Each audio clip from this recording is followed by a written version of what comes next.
tengo derecho a quedarme callado, bajar la cabeza y decir, tienen razón y hay que reflexionarlo, lo voy a reflexionar, lo voy a pensar, lo voy a interiorizar, porque eso sí también creo que nos falla mucho. Feminismo. Interseccional. Transincluyente. Deconstrucción. Friki. Cultura pop. Literatura. ¡Esto es FemNormal! Hola a todas, todes y todos. Bienvenidos al nuevo capítulo y final de temporada de FemNormal. Yo soy Merce Garcés. Y yo soy Edna Montes, interrumpiendo a Merce, perdón. Por última vez esta temporada, así que aprovechen. El día de hoy tenemos un capítulo muy especial.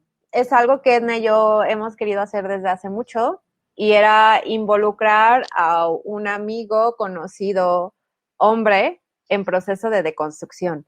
Existen. Están en algunos bestiarios medievales, son algo muy difícil de encontrar, pero existen.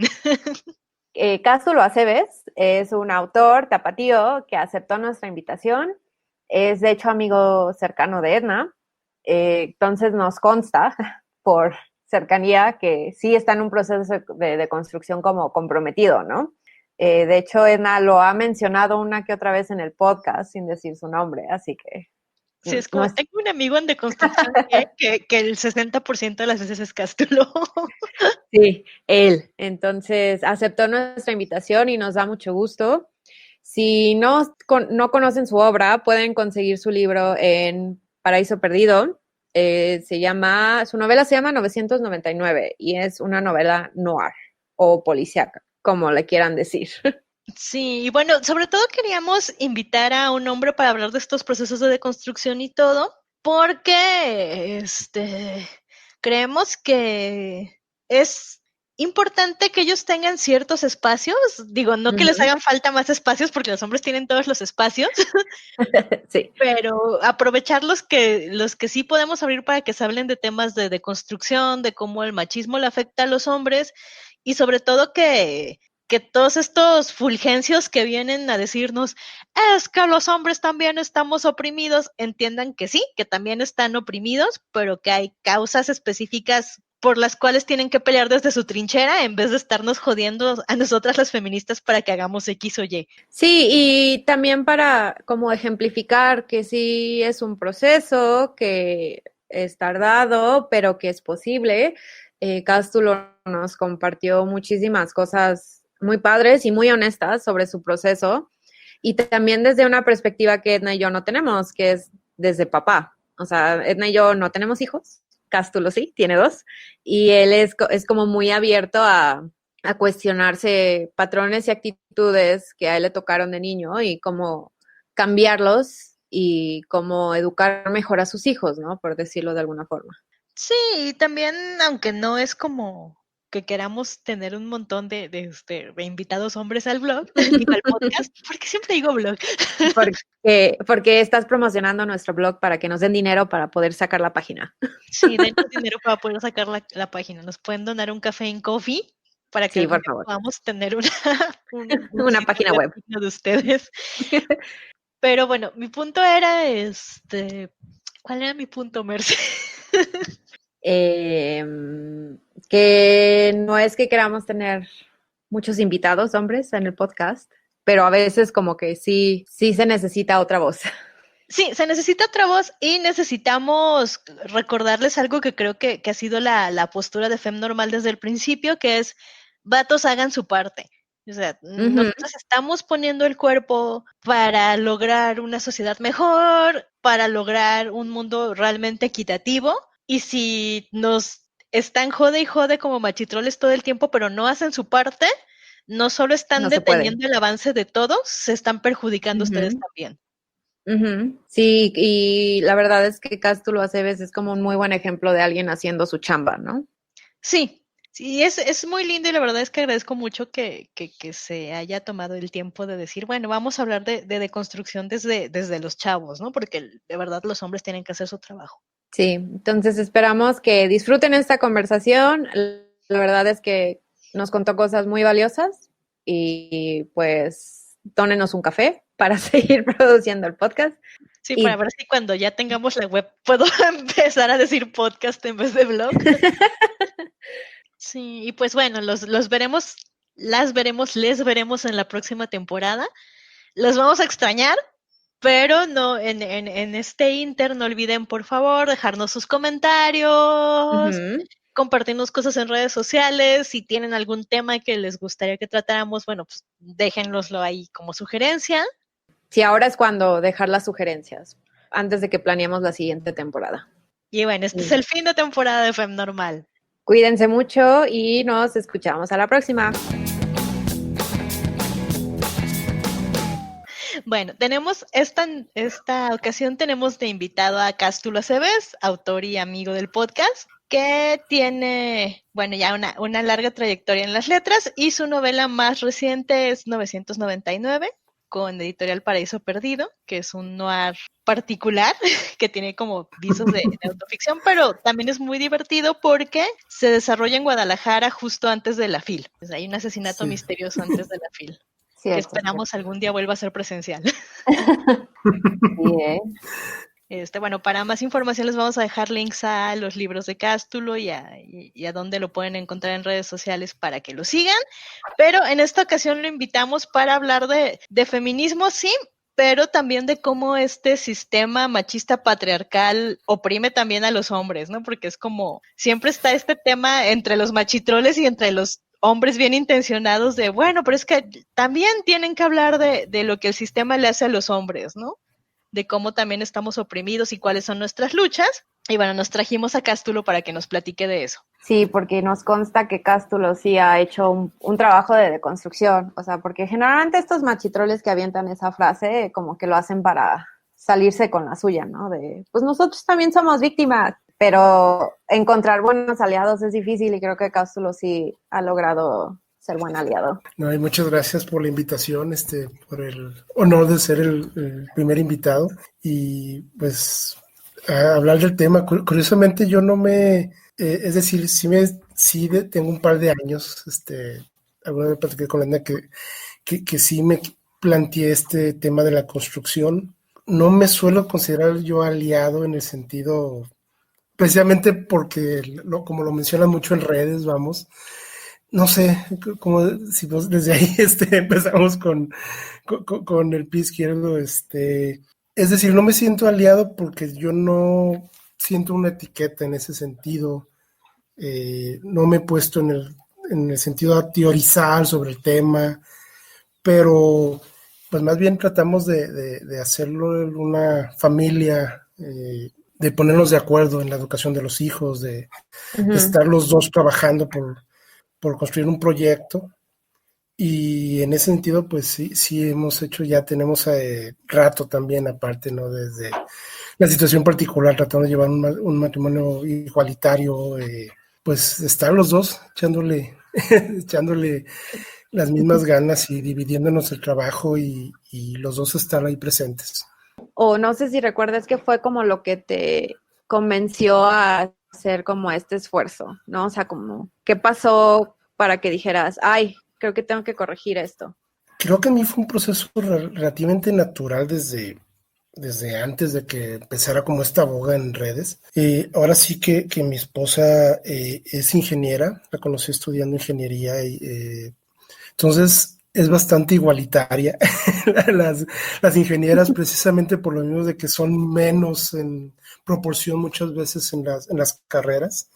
Yo veo que tienen que pues pelear más sus espacios, se vuelven más, no sé decir combativas, pero defienden más todo lo concerniente a sus espacios, a las situaciones con las que les toca lidiar. Entonces, desde que nos hicimos pareja, pues empezamos a jalar parejo, vamos. Aparte, lo platicábamos, precisamente lo hemos estado platicando. Yo soy una persona muy empática, entonces creo que no me fue natural aceptar y entender un poquito cómo todos estos procesos, pero fue, por lo menos en nuestro caso, un proceso bastante natural, vamos, ¿no? Yo no me propuse yo en su momento que seríamos una familia progresista o algo así, sino sencillamente desde el principio pues quedamos en que íbamos a jalar parejos, a pesar de que, bueno, de las limitaciones familiares, ¿no? Que si uno viene de familias no necesariamente igualitarias, aunque por ejemplo también en ese sentido, si bien mi familia, mis padres no llevan un matrimonio tan igualitario, creo que también me tocó verlos jalar parejo en muchas situaciones, en algunas no, tal vez más adelante podemos ahondar ahí. Tienen un negocio, tenemos un negocio familiar, vamos, un comercio, entonces desde que tengo memoria, pues los dos atendían, los dos lo administraban, los dos iban a negocio a atenderlo y a estar ahí con los clientes. Entonces creo que me fue, no, ni siquiera me lo planteé. Ya hace unos 2, 3 años que sí me planteé ya la palabra de construcción, pues más que nada por una pregunta que nos lanzaron precisamente en la presentación de la novela de la FIL. Nos preguntó el editor Antonio Marz, habíamos varios escritores ahí, la mayoría padres de familia, creo que la mayoría, por lo menos por lo que los conocemos y por lo que sabemos de nosotros y por lo que se ve en redes, tratamos de ser padres involucrados. Entonces, nos hizo una pregunta que creo que es como muy natural ahorita para las mujeres. Nos preguntó cuál era cómo sentíamos el ser papás y ser escritores, ¿no? ¿Cuál era nuestra posición al respecto? ¿Cómo lo habíamos asumido? Y la sorpresa fue que creo que a los 4 nos costó contestar. Yo sí creo que no entendí del todo la pregunta. Entonces, después de eso fue un poquito el proceso de plantearme, bueno, ¿qué me quiso preguntar? Porque creo que el principal problema era o fue y es que realmente no nos sentamos a reflexionar eso. Es decir, la pregunta creo que nos sacó un poquito de onda porque no es algo que nos preguntemos a nosotros mismos constantemente, no es algo que nos cuestionemos.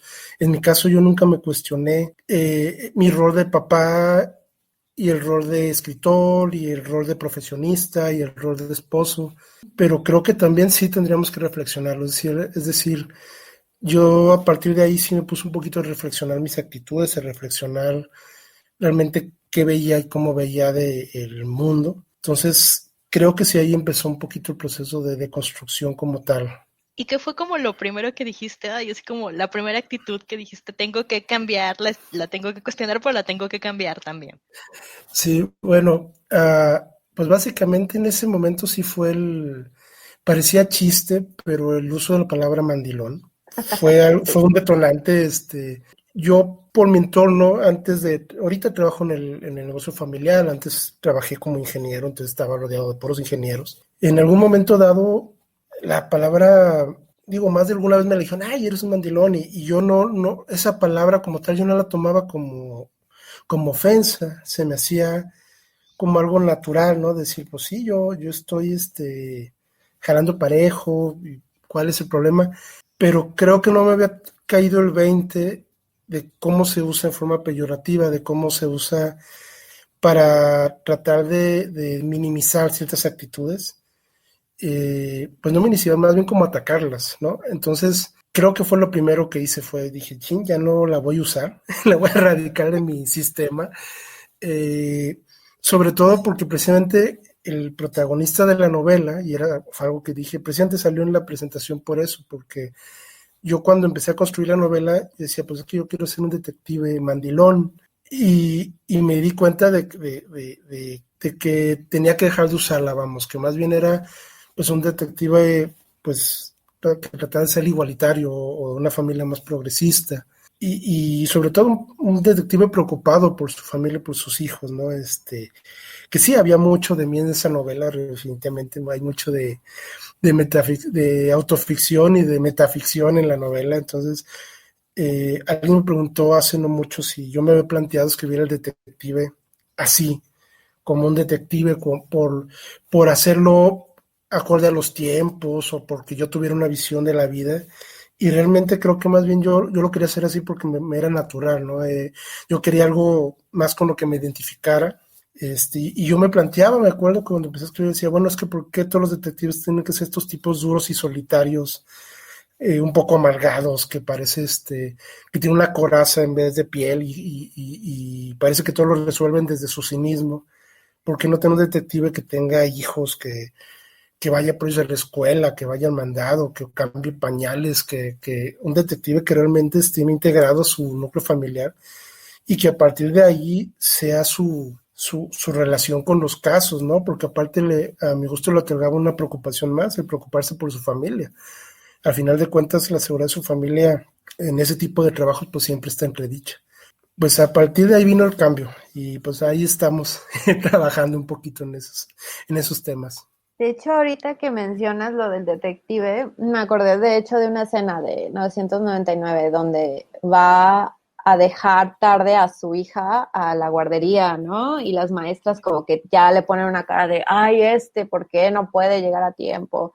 Y como que a mí sí me da mucho la impresión, bueno, me dio la impresión cuando lo leí, de que las maestras como que traían como un prejuicio en contra de él, ¿no? De que, ay, nunca puede llegar temprano, siempre está así lo que él diga, como que un enojo de que, pues es que por ser el papá lo tenemos que aguantar, ¿no? Tipo así, pero también dices, no, o sea, el personaje está haciendo el esfuerzo por recoger a su hija, por dejarla a tiempo, por que desayune, ¿no? Se enfrenta con esta pared. Sí, es curioso que yo empezar con esa escena porque, bueno, yo mucho tiempo pues llevé a mi hija a la guardería precisamente y siempre era una situación de estrés, llegar a tiempo, a veces por más temprano que nos despertáramos, siempre había algo, ¿no? Desde armar la pañalera, que no faltara la leche, esto, el otro. En ese tiempo, tanto mi esposo como yo trabajábamos, entonces de alguna forma, como ella se levantaba más temprano, yo asumí pues la parte de armar la pañalera y me tocaron al principio pues muchos cocolazos, ¿no? De señor, tiene que mandarnos 3 biberones bien limpios, desinfectados, la leche puesta en unas así o así. Y aparte, pues fue una parte que aparte fue muy divertida. Ya después, inclusive llegué a extrañar el tener a mi hija en el asiento de atrás, porque de alguna forma se volvió como en una compañía mientras yo iba manejando al trabajo y todo eso. Pero sí, ahí había como, digo, en el personaje, ¿no? Conmigo siempre fueron muy amables. Sí, me regañaron cuando llegaba tarde, de hecho, mi hija hace poquito le di a leer la novela, apenas la empezó, y cuando leyó ese capítulo se murió de risa porque dice que se acuerda de una vez que yo la dejé tarde, que no alcanzó desayuno, y yo me enojé mucho, que azoté la puerta y la descompuse y después la tuve que pagar, entonces ahí también hubo ahí como un desfogue, ¿no? de la situación, pero realmente pues nunca, al contrario, tengo que decir que siempre fueron muy, muy amables conmigo, muy comprensivas, pero creo que ahí quería yo reflejar un poquito ese estrés que había, que yo sentía y pues reflejar en el personaje donde aparte pues está en otra situación, ¿no? Se le empieza a acumular todo, desde los casos hasta la situación familiar, muy particular en la que está el personaje al inicio de la novela. Y tú de repente notas como diferencia, porque digo, yo que te conozco de forma más cercana, he notado que eres un papá pues como muy involucrado y que le gusta pasar mucho tiempo con sus hijos. Y no sé si has notado diferencia entre los amiguitos de tus hijos o otros papás de tu círculo que tanto se involucran ellos en la crianza. No me ha tocado mucho porque realmente creo que por distintas situaciones no hemos convivido mucho con papás de otros amigos. Hay una pareja que son papás de una de las mejores amigas de mi hija, que por ejemplo ellos también yo los veo muy involucrados. Sí me imagino pues que hay otros compañeros con los que no tenemos tanta relación, pero afortunadamente en el leve círculo donde estamos no me ha tocado tanto verlo.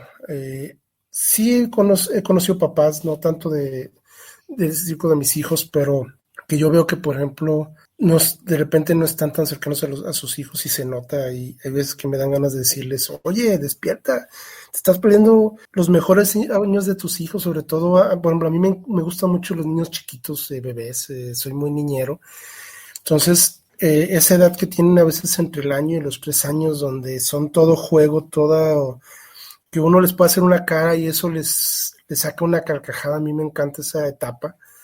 Y yo veo que muchos papás al contrario, es la etapa en la que como que se alejan, como que no sienten que se integren ellos a la parte formativa. Y a veces sí me dan ganas de decirles, de darles unas como cachetadas virtuales, vamos, pero decirles, oye, despierta, ahorita es la etapa donde le puedes soplar la panza, lo haces reír, le haces cosquillas, puedes hacer juegos con las manos, le puedes decir que eres superhéroe y te van a creer, puedes jugar las carreritas, o sea, no sé, es la etapa más, donde es más sencillo, creo, de repente acercarse a los niños, aunque también la más compleja en la parte formativa, son muy exigentes los niños en sus cuidados.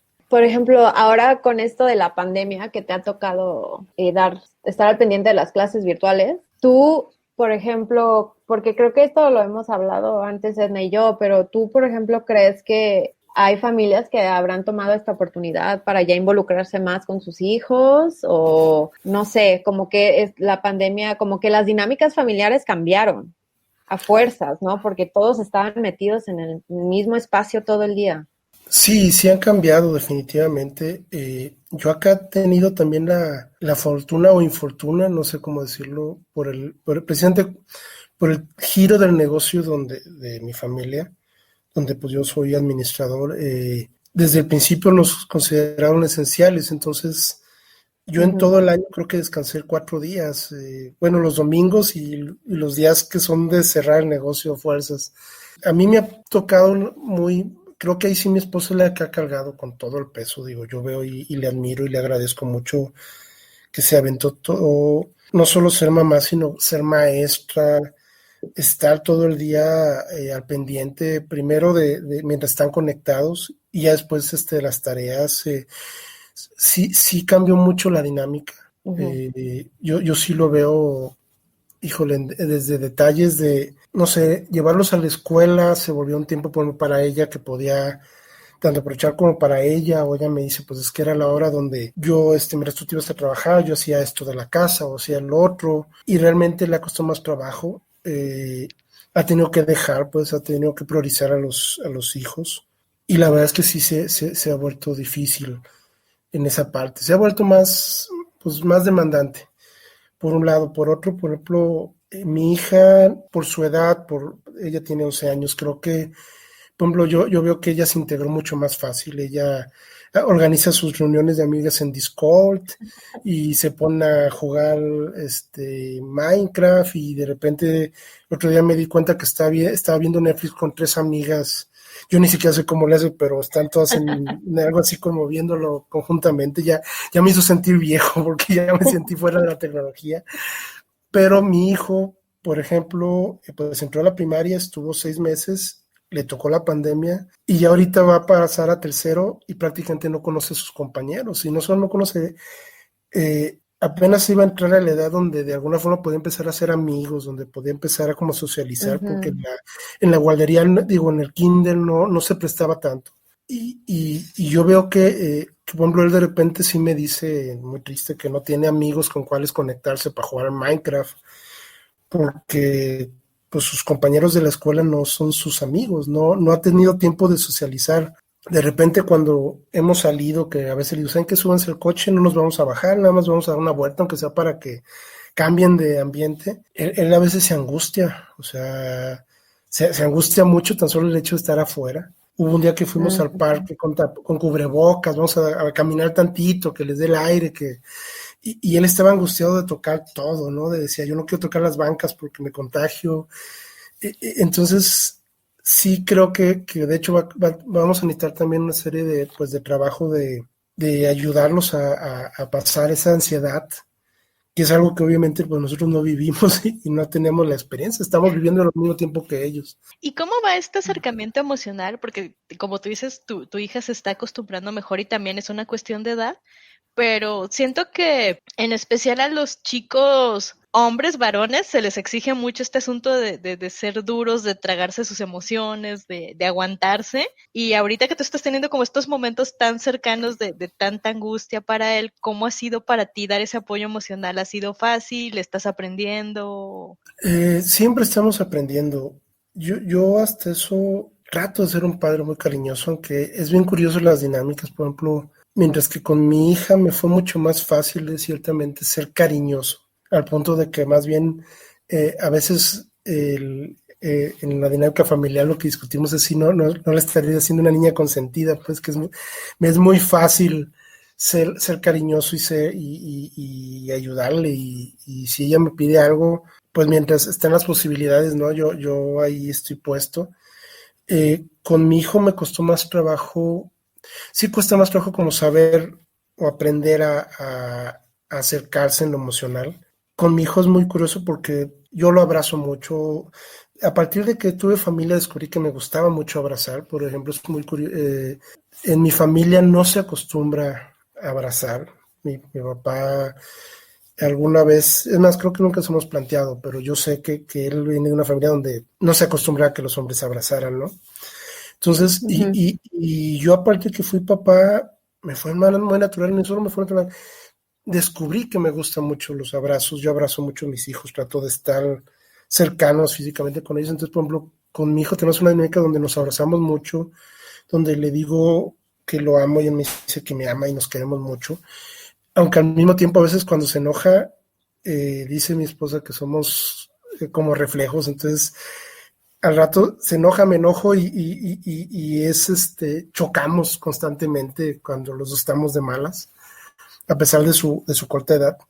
Este, pero bueno, respecto a la ansiedad, pues yo nada más trato de tranquilizarlo, de decirle que no se va a contagiar tan fácil, que está protegido, que está cuidado. Lo que sí, por ejemplo, durante esta pandemia me cayó el 20 hace algunas semanas, meses. Precisamente en el rollo ya de ser escritor, además de profesionista, hubo un momento en donde yo sentí que pues yo no estaba escribiendo, no estaba casi leyendo, entre el que el trabajo se complicó, porque además se complicó el trabajo, luego el regreso a casa también implicaba pues hacer mi parte de la casa, y estar conviviendo con ellos, porque yo llegaba del trabajo y pues los niños querían convivir, ¿no? Papá, mira lo que estoy haciendo, y era jugar, y era darles un poquito de tiempo. Y la verdad es que empecé a darle prioridad y dejé de escribir prácticamente. Me costó mucho por ahí, escribí muy poco este año, bueno, el año pasado, pero me cayó el 20 hace no mucho, me dio una gripa por ahí de octubre, que esto era una gripa normal, no fue COVID.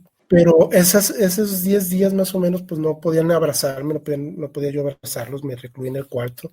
Mi hijo sí me decía así como, papá, te quiero abrazar, ya haces el examen porque te quiero abrazar, te extraño, etcétera, ¿no? Desde el quicio de la puerta. Y pues me di cuenta que realmente con el COVID uno no sabe, no sabemos si en 2 semanas, un mes, 2 meses nos pegue, y si cuando me pegue sea mortal o no. Entonces, yo de alguna forma decidí que yo no me iba a estresar por eso, que yo iba a dedicar, yo quiero que si estos son los últimos meses de mi vida, que por lo menos mis hijos se acuerden que estuve ahí para ver con ellos una película, o para abrazarlos, o para jugar con ellos una cascarita en el jardín, o con los muñecos, o con los legos, o no sé, tratar de que realmente no sabemos qué vaya a pasar, pero que ellos tuvieran esas memorias de que estuvimos ahí acompañándolos y jugando con ellos.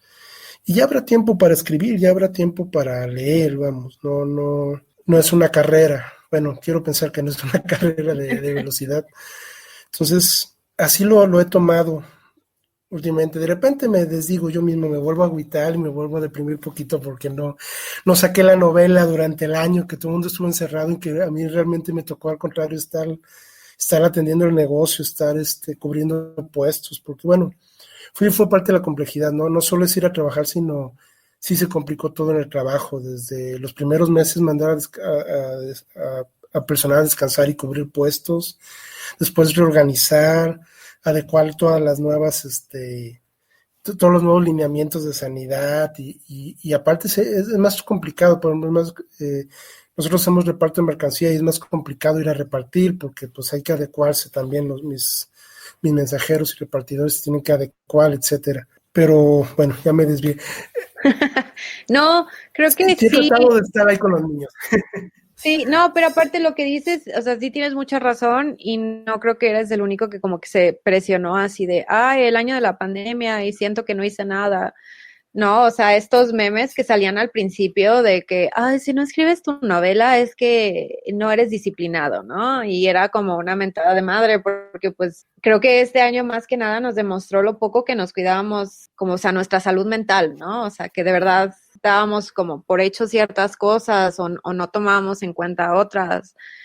O sea, yo creo que ya con el hecho de que seas consciente y que intentes como ayudar a tu hijo, eso ya es ganancia, porque evitas como esta mala costumbre machista de que pues no dejar que se exprese, ¿no? Y darle esos espacios, yo creo que es lo que le va a terminar ayudando. Y a ti también, ¿no? Yo creo que Muchas también gracias. cuando llegas Sí. y convives con tus hijos así, que sea tiempo de juego y ligero, eso también a ti te ayuda a dejar atrás las preocupaciones del mundo exterior.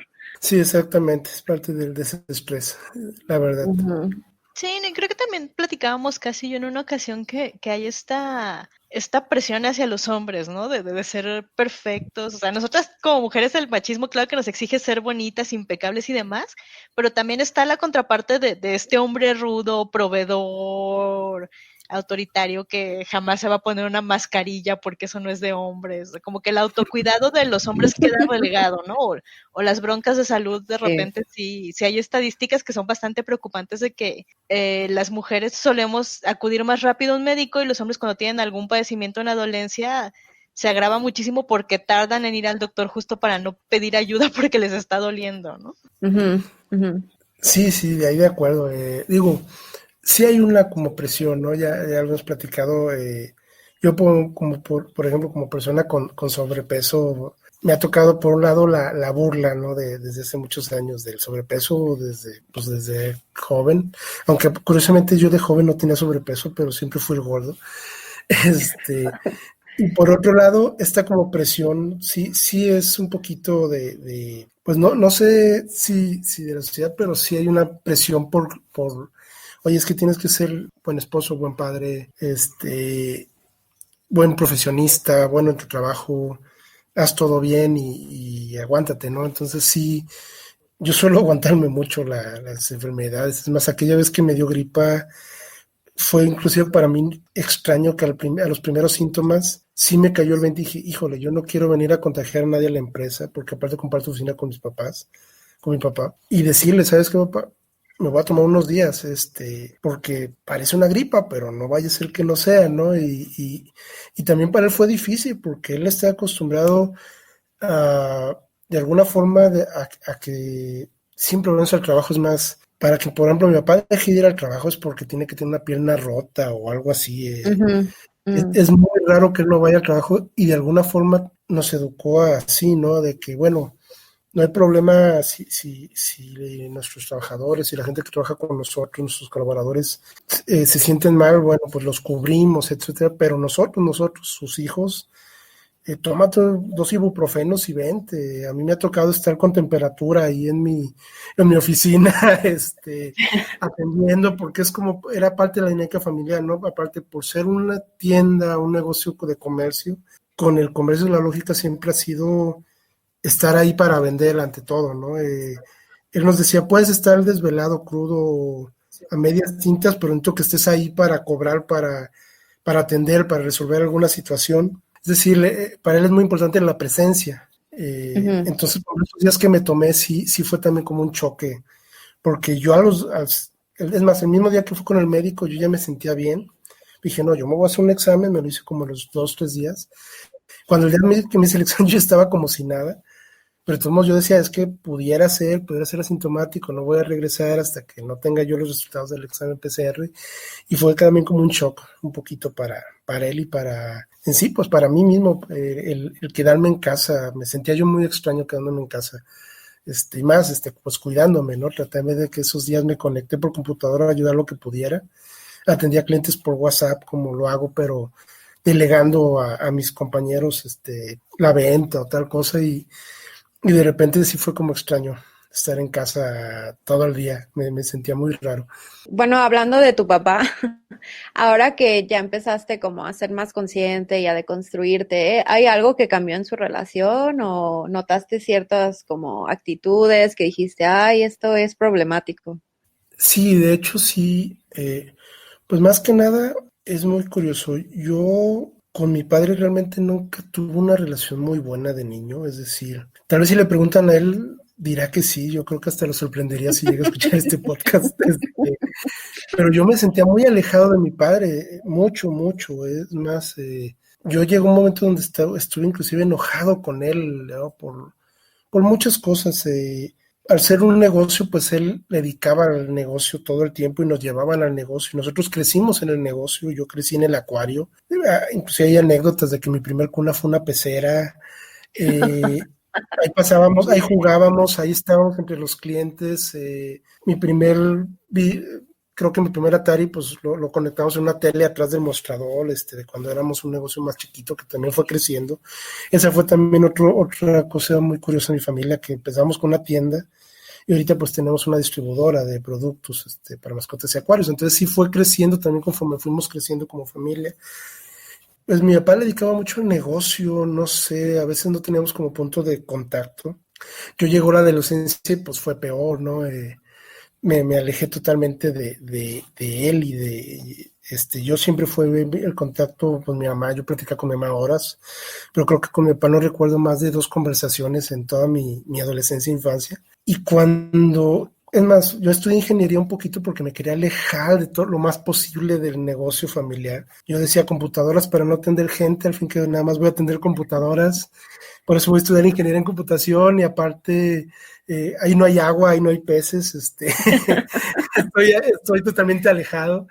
Y sin embargo, años después regresé al negocio, o sea, me dediqué a la ingeniería algunos años y me di cuenta que bueno, trabajar para otras personas, a trabajar para el negocio propio, pues tiene sus ventajas. Trabajar para el negocio propio, después de todo, uno está construyendo para la familia y para lo propio. Entonces, regresé como el hijo pródigo, y a partir de ahí fue crear una relación con mi papá. En los últimos 10 años nos dimos cuenta que nos conocíamos muy poco, creo. Por lo menos yo sí era más consciente de eso. Y a partir de ahí sí también ha sido un cambio, ¿no? Comprenderlo muchas veces, a veces aguantarlo. A veces él me aguanta, yo también entiendo que para él hay muchas cosas que él es difícil. No sé, hubo un tiempo pues hace algunos años, pues, en que pues, mi esposa trabajaba, entonces después de la guardería yo me llevaba a mi hija a mi oficina y ahí crecía ella, ¿no? En la oficina del negocio familiar. Para él era como difícil adecuarse a el hecho de tener a su nieta todo el día. Yo veía, pues, porque él nunca fue niñero, por ejemplo. A él le costaba mucho, pues, como decía, él nunca, no recuerdo casi que nos diera abrazos. Él venía de una familia donde no se acostumbraba. Y alguna vez nos lo dijo, que no, que su padre le decía que nada más abrazaba a alguien el día cuando había luto. Como que le fue difícil entender que yo tuviera mis hijos, que si de repente le pedían, papá, un jugo, yo le decía, ¿sabes que son 5 minutos? Y les traía el jugo. Y él era como que, pues diles que no hay ya, ¿no? Como que le era difícil entender mi relación también con mis hijos, que yo sea tan integrado a ellos, tal vez consentidor inclusive. Así de repente, pues no me dice, pero yo sé que a veces lo piensa, ¿no? Como que, híjole, no seas tan consentidor, sé más duro. Pero lo cierto es que pues no me sale. A mí me gusta mucho estar con mis hijos. Sí, obviamente no les consiento todo, pero creo que si nos fuéramos a una escala, sí estoy más del lado consentidor que del que no. Me cuesta mucho trabajo como ponerme en el plan de decirles que no presente por lo mismo, porque yo siento que ellos se van a acordar más de estos tiempos compartidos que de otra cosa. Entonces sí, creo que más que chocado, sí, también he entendido que él no tuvo ni la oportunidad ni la fortuna, creo, de estar con nosotros de niños. Es decir, no, ni siquiera se lo planteó. Bueno, él quería atender el negocio, venía de una familia, también le habían enseñado que el hombre era proveedor. Y pues a ese respecto yo siento que él y muchos hombres de su generación pues se perdieron lo maravilloso que es estar de repente con los niños y verlos crecer y acompañarlos y de repente compartir con ellos sus juegos y su imaginación. Creo que se les negó pues el patriarcado se las negaron ellos mismos, se les negó la situación social, pero en ese sentido yo me siento privilegiado, vamos, sí ha sido mucho trabajo, pero al mismo tiempo yo me siento bendecido. A mí me gusta mucho mi rol de papá con mis hijos, lo he disfrutado, lo he padecido. No, no creo que volvería a hacerlo, pero porque ha evolucionado también, ¿no? Uno va creciendo y ya no trae las mismas fuerzas, digo. Pero yo estoy muy contento con las experiencias que tuve con mis hijos, por ejemplo. Y con este asunto de la deconstrucción y las relaciones entre hombres, ¿cómo te ha ido con los amigos, Cas? Porque de repente, o sea, para nosotros como mujeres y más dentro del rollo feminista, este asunto de las amistades es fundamental, ¿no? Tener esas redes de apoyo y yo me acuerdo que con muchos de mis amigos hombres me pasa que hablo de repente y me dicen, bueno, es que yo prefiero hablar con mis amigas mujeres porque hay como este asunto de que puedo hablar de sentimientos sin la burla o sin la rigidez de hacerlo entre hombres. Entonces, ¿tú has notado alguna diferencia entre como la forma en la que llevas ahora tus amistades, tus otros amigos se deconstruyen? ¿Cómo va la onda ahí?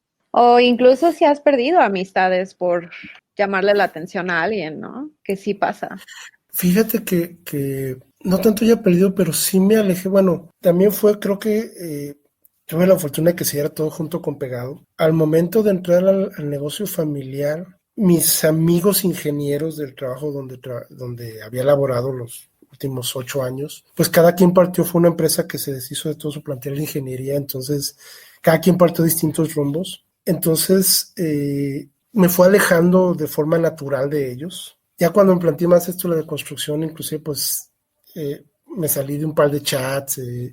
Sí fue un momento donde dije, sabes que yo ya no quiero esos amigos.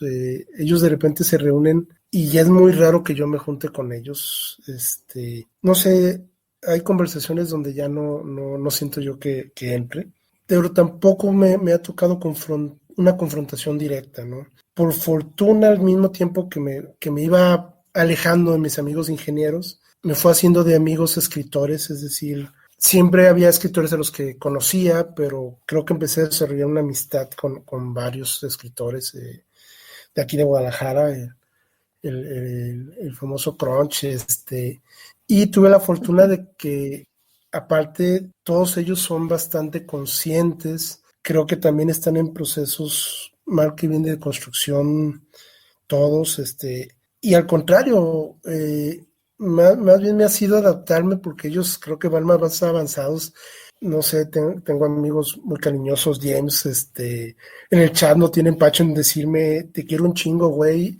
Y yo nunca había intercambiado un te quiero un chingo con un amigo en la vida, Entonces ya ahorita le respondo, yo también, cabrón. Nos mandamos ahí, emojis de caritas dando besitos, y es curioso ese proceso de adaptarse, como de darse cuenta que uno también puede sentir ternura, de darse cuenta que uno puede decirle a un amigo pues que hay cariño y no tiene por qué ser eso problemático.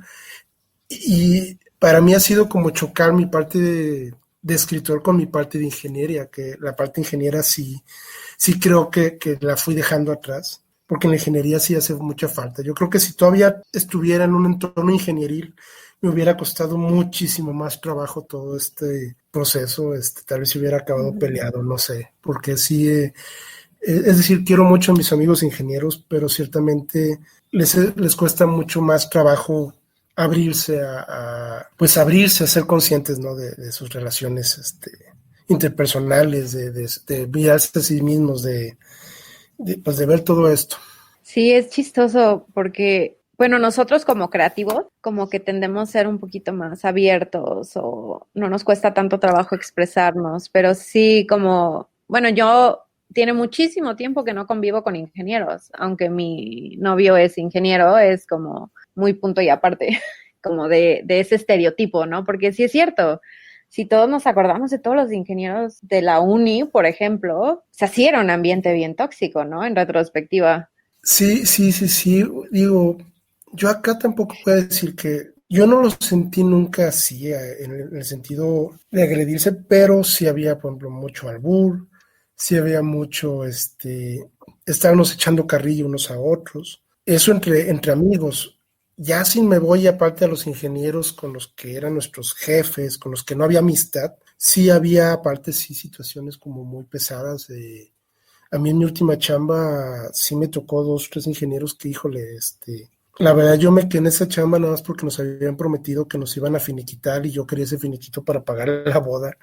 Entonces aguanté un año y piquito de situaciones de bullying laboral, así del viernes a las 5:45 dejarte un proyecto que necesitaban para el lunes, cosas así, pues, o de que te quisieran echar la culpa de un error, así como para que te corrieran y que uno tenía que sacar los correos y mandar copia a todos para demostrar que realmente el error había sido de parte de ellos o de otra persona, porque era la única forma de que de que no acabara siendo tú el despedido, de que no sé, sí había unas situaciones como muy, muy, muy pesadas que no sé qué tanto tienen que ver con el machismo, pero sí entre ingenieros, los amigos pues eran muy amigos, pero los que no, híjole, era un ambiente muy tóxico, muy...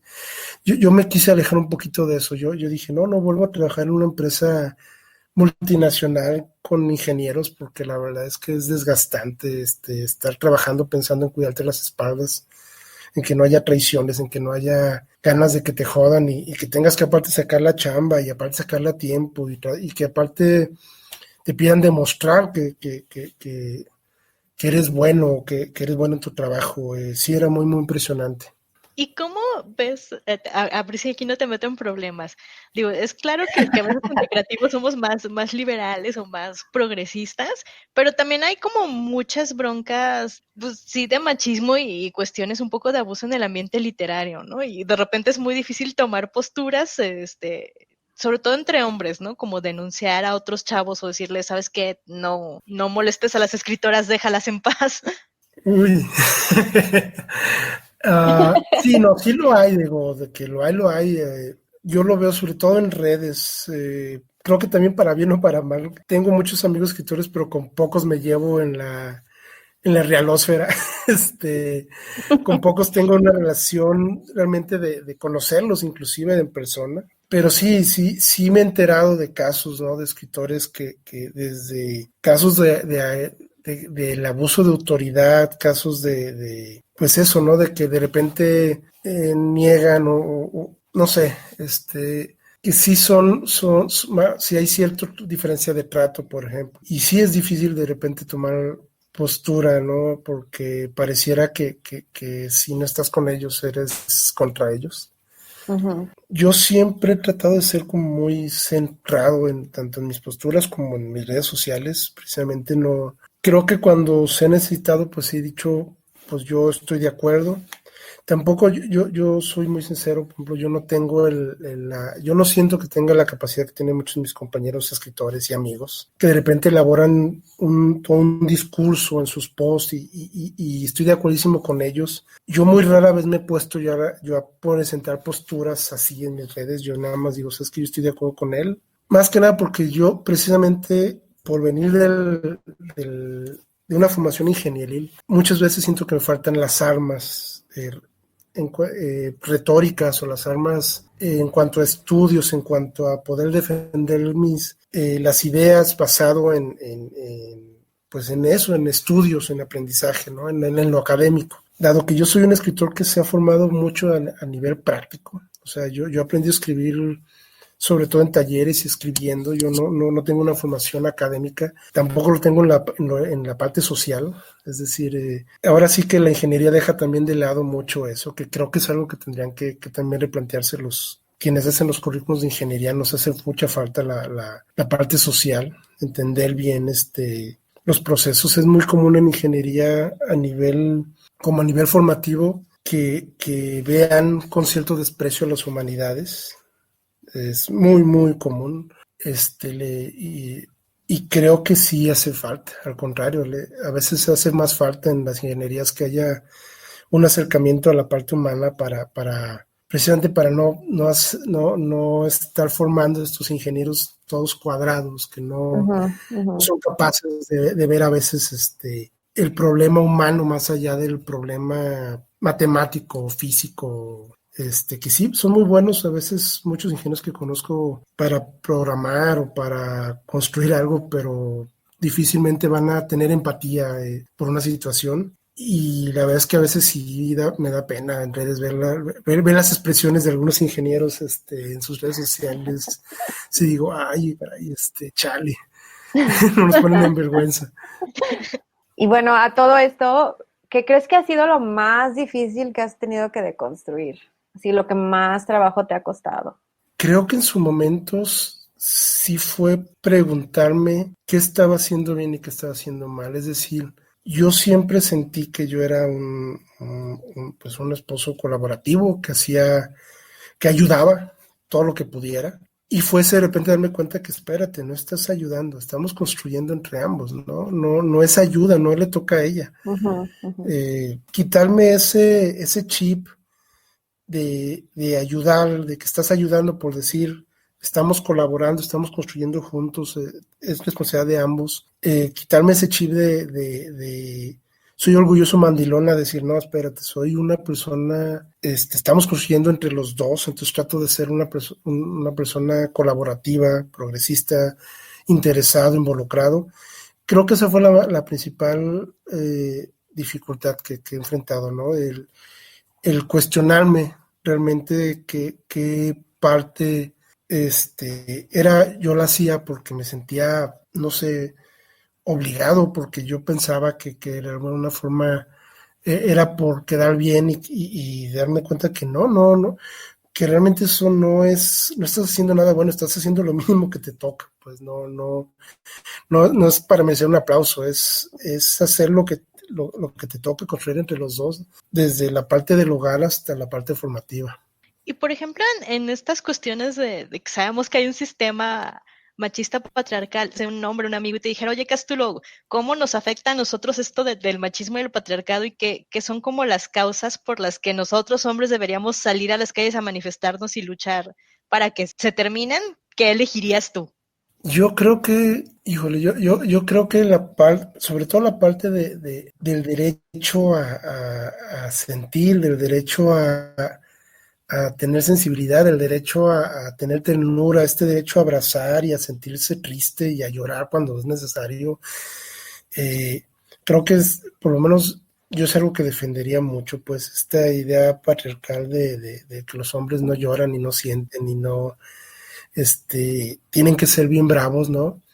Y yo sí de las primeras cosas que pelearía, no, espérate, pues se vale sentir ternura, se vale abrazar a tus hijos, decirles que los amas, decirles que los extrañas, se vale decir que tienes miedo, porque también es muy común, ¿no? Que uno no puede tener miedo, uno no puede estar asustado, uno no puede estar triste, de alguna forma esta idea de que no, pues que se sientan tristes ellas, uno todo el tiempo tiene que estar con la cara en alto y ser el pivote y pues también uno tiene momentos de debilidad. Creo que es una de las cosas, de las causas que yo abanderaría de inicio.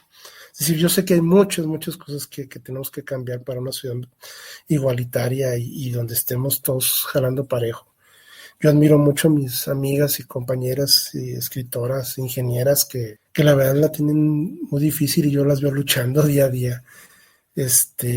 Y que sé que les cuesta un chingo de trabajo. Y como hombres a veces también creo que se nos olvida o se les olvida a muchos hombres que lo mejor que podemos hacer es quedarnos callados y decir, tienen razón, y reflexionar, porque eso también se da mucho, pues eso sí lo he visto mucho entre escritores, querer opinar de todos los temas, uh-huh, aún de los que no les atañen o de los que no están preparados para presentar una respuesta o ni siquiera deberían de presentarla. Y de repente a veces híjole, cómo nos hace falta invocar el derecho al silencio a los hombres, ¿no? Tengo derecho a quedarme callado, bajar la cabeza y decir, tienen razón y hay que reflexionarlo, lo voy a reflexionar, lo voy a pensar, lo voy a interiorizar, porque eso sí también creo que nos falla mucho. Es verdad, Edna y yo tenemos experiencia con eso. Más de lo que quisiéramos, pero se agradece. Siempre que alguien invoca, que un hombre invoca este derecho a decir, ¿sabes qué? Me puedo quedar callado porque no sé, y me voy a ir a Ujú. reflexionar, se agradece mucho, la verdad.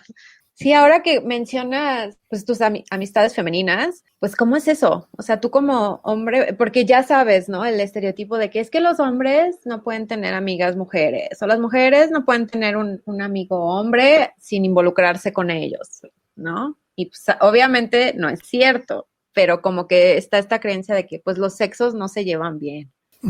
No sé, yo siempre he tenido muchas, bueno, no diría muchas amigas, pero siempre he tenido amigas, Ujú, muy buenas amigas, es decir, además de mi esposa, y de alguna forma yo nunca he tenido esta presión, por lo menos yo nunca he sentido esta presión híjole, oye, pues es que si tienes una amiga es porque hay un interés y no, yo no creo eso, aunque sí sé que existe, vamos, sí sé que es difícil a veces para muchos hombres siquiera planteárselo, y yo creo que también se deberán de dar oportunidad. La verdad es que yo conozco a muchas mujeres geniales, dignas de admiración y que me han acompañado muchos días durante muchos años con su amistad, las quiero mucho y creo que se puede querer también, además, sin que haya un interés ni romántico ni sexual, ¿no? Las quiero legítimamente como amigas, les deseo todo el éxito del mundo, la felicidad del mundo. Y creo que se vale y se debe de quitar ese estigma, porque de veras quien lo tiene se pierde muchas veces de grandes relaciones en la vida, de relaciones interpersonales, pues hay muchas formas de crecer con una amistad y yo les agradezco mucho a mis amigas porque además ellas siempre me han guiado y me han de alguna forma creo que si en algún momento me he desviado me han orientado, están ahí sobre todo. Mis amigas a mí me echan muchas porras. Yo constantemente, creo que todos los escritores, pero vemos unos que más. Tengo esta vocecita que me dice ya, ríndete, tira todo, sabes que no eres escritor, ya déjalo, ¿no? Ya publicaste otro libro, ya déjalo, ya hasta ahí. Y curiosamente ellas son las primeras que me dicen, no, ¿cómo? Vamos, eres bueno, no sé, me animan mucho a no hacerle caso a esta vocecita que está en la cabeza y que constantemente me dice que ya deje de escribir, que yo soy un ingeniero que vende croquetas y que para qué estoy ahí Oh, de terco escribiendo. ya ves, Edna, tu influencia es buena. No me quiero llevar mérito, No, pero claro, sí, claro. sí somos el club de las porras, Castulo y yo. No, pero además, una cosa que a mí se me hace muy linda y que habla Cástulo sobre este asunto de quitar el estigma tiene que ver con el cuidado mutuo, ¿no? Porque muchas veces he tenido amigos vatos que ahora son ex amigos, que son como este típico vato que llega y dice que quiere ser tu amigo, entre comillas, pero nada más porque quiere a alguien que lo escuche y que le dé atención y demanda como toda tu atención y tu cariño y tus cuidados, pero nunca es recíproco.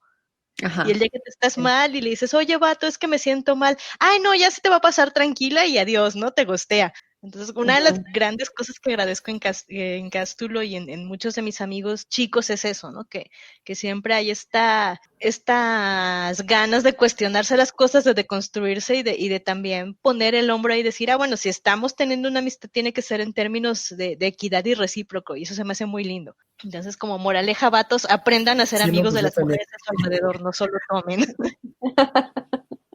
Sí, aprenden, porque la verdad es que hay mujeres maravillosas ahí de las cuales uno debe ser amigo, ¿no? No esperen serle el galán de todas.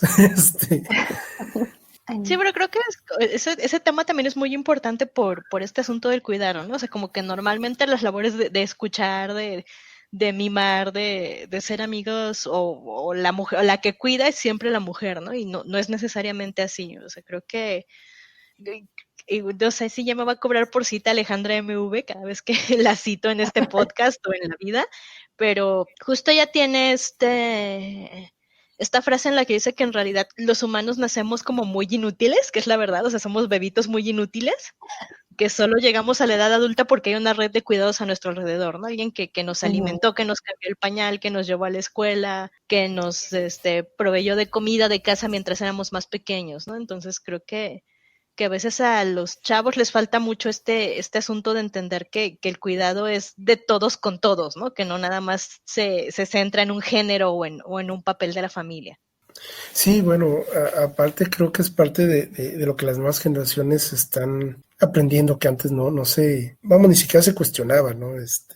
En las antiguas, las generaciones que nos anteceden, creo que los hombres dejaban la carga, sobre todo del aprendizaje emocional a las mujeres, por ejemplo, en los hijos, y aparte de todo lo demás, y dejaban este rollo del autocuidado también a la mujer. Entonces sí, no había como esta conciencia de espérate, pues también todos tenemos que entrarle y también cuídate a ti mismo, porque sí, ciertamente es como parte de todo este tema también. Aprender a cuidarse, Ujú. que uno también se tiene que cuidar tantito. Casi todos los hombres que conozco se empiezan a cuidar ya cuando están los 60, 70 y ya está la diabetes, o ya está Órale. ya los problemas muy avanzados. O sea, ya cuando es como absolutamente necesario que se cuide. Exactamente. Sí, Sí. además, Ujú. tú convences a un hombre en sus 20 de que se ponga bloqueador solar es otra historia. O sea, como algo tan básico como ponerse bloqueador solar de repente es un lío. Pues bueno, creo que, no sé si tú quieres como añadir algo más, Cas, que sientes que te faltó por decir sobre el tema. No, realmente creo que cubrimos todo, no sé. De nuevo les agradezco por la invitación. Como les decía, yo no me siento una persona muy versada en los temas teóricos sociales ni literarios en la parte teórica, vamos. Pero creo que sí soy una persona eminentemente práctica, entonces pues fue todo un gusto compartir lo que he aprendido en la práctica con el crecimiento de mis hijos, de lo que he aprendido. Eso sí, pues creo que soy muy observador, entonces eso me ha ayudado un poquito a entender pues muchas gracias por la invitación, por su programa. Es muy Sí. padre. Es muy padre poder hablar de estas cosas. No suelo serlo yo también. Digo, sí soy el papá que habla ay, mira, mi hijo juega Minecraft y ya construyó un castillo y mi hija ya aprendió a programar y ya escribió un poema o ya leyó Ready Player One, como papá pollito orgulloso, pues. Pero creo que no solemos tampoco hablar entre hombres de lo que es criar a los hijos, Ujú. porque aparte es novedad, de repente. Es novedad para No, todos y sí. no solemos como compartirlo. Creo que entre más se hable, más se quita el tabú de que los hombres pueden ser cuidadores y atentos y padres activos, más fácil va a ser como cambiar los males de nuestra generación, ¿no? También te quería preguntar por último, así algún libro, película, serie, algo que tú recomendarías a otro hombre como que quiere empezar a deconstruirse o quiere como que aprender a reflexionar, como que ha sido como esa representación que a ti te ha ayudado a decir, mira. Changos. Pues parece broma, pero a mí me ayudaron mucho las películas de estas pues por ejemplo Pixar, la de Inside Uh-huh. Out. Me acuerdo que la primera Uh-huh. vez que la vi con mi hija, el que estaba llorando a mares era yo, más que ella. De alguna forma te explica mucho el proceso del crecimiento. No sé, no estoy muy versado en series o en películas o en libros en ese aspecto, tío, en la parte teórica. Ajá, ficción especulativa, lo que sea, porque pues ya sabemos que de repente los 20 te caen por cualquier lado. Sí. Pues no sé, yo tengo años de ver mucha película acá violenta y me encantaba Tarantino y me encantaban todas las películas así donde había matazones. De repente ya veo puro cine infantil, ya veo puras caricaturas, pero por ejemplo, bueno, todo el cine de estudio Ghibli creo que es una muy buena forma de entender muchas cosas, aunque no parezca. Uh-huh. Creo que hay muy buena animación, por ejemplo, ahí que ayuda como a entender muchos procesos que no se explican tan claramente. No sé, estoy tratando de pensar una película que uno como padre vio y que me hubiera conmovido. Bueno, a Edna le consta, la de Tren a Busan no tiene nada que ver, pero yo lloré mucho cuando en la película por la situación del papá con su hija, ¿no? Por la relación ahí que se da, a pesar de ser una película de zombies y llena de acción, creo que sí hay muchos veintes que van cayendo en las películas sobre esto. Inclusive la última de Soul, que tiene pues sus críticas, ¿no? Mis hijos como a la media hora se aburrieron, pero a mí me gustó mucho. Yo sí, a pesar de que uno vea dónde va la película, sí hay una parte donde dices, ay, creo que es conmovedor entender la vida en términos de apreciar los pequeños momentos, ¿no?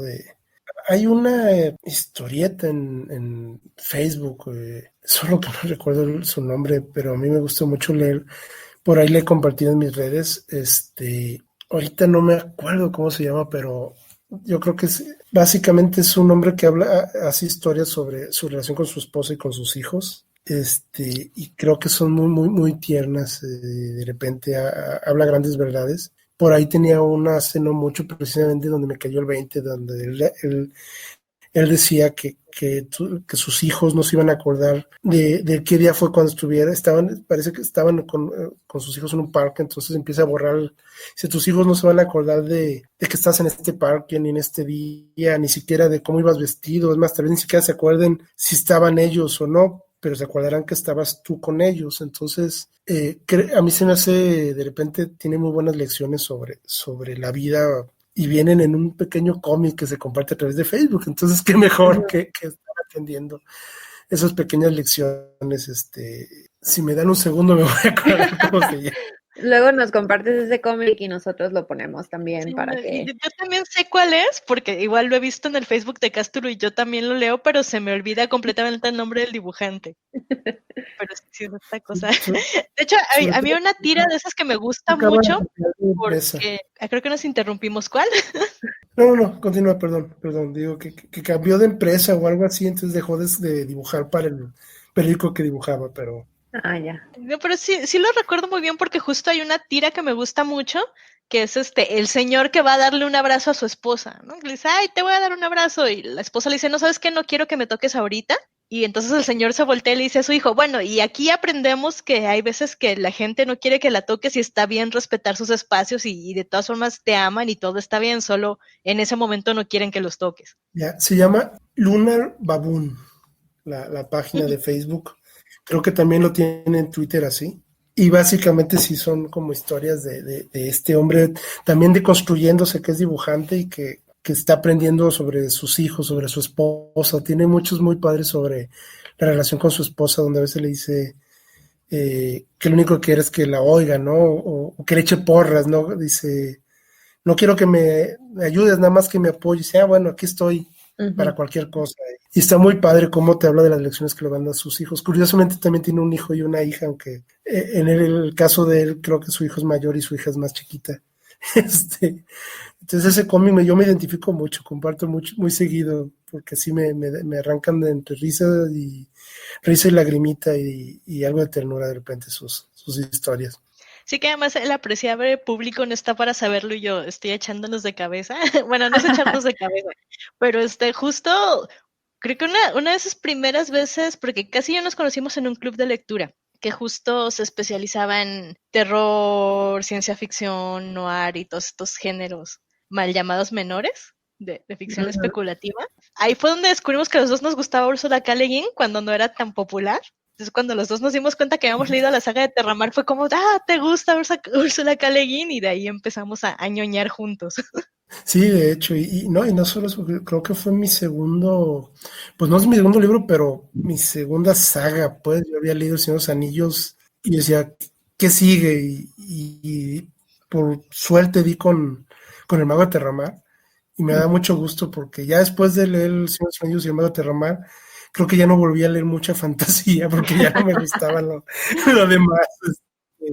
Yo sentía que estaba demasiado artificioso lo demás, que no tenía sobre todo la profundidad que tenía Ursula K. Le Guin me sorprendió, ¿no? Un tipo de personajes muy diferentes. Sí. Y lean a Ursula K. Le Guin. Ahorita está como más en boga. Entonces, igual que cuando antes de que Tolkien se volviera trending por las películas, yo decía, yo lo leía cuando era impopular, cuando también a Úrsula, ya cuando era impopular.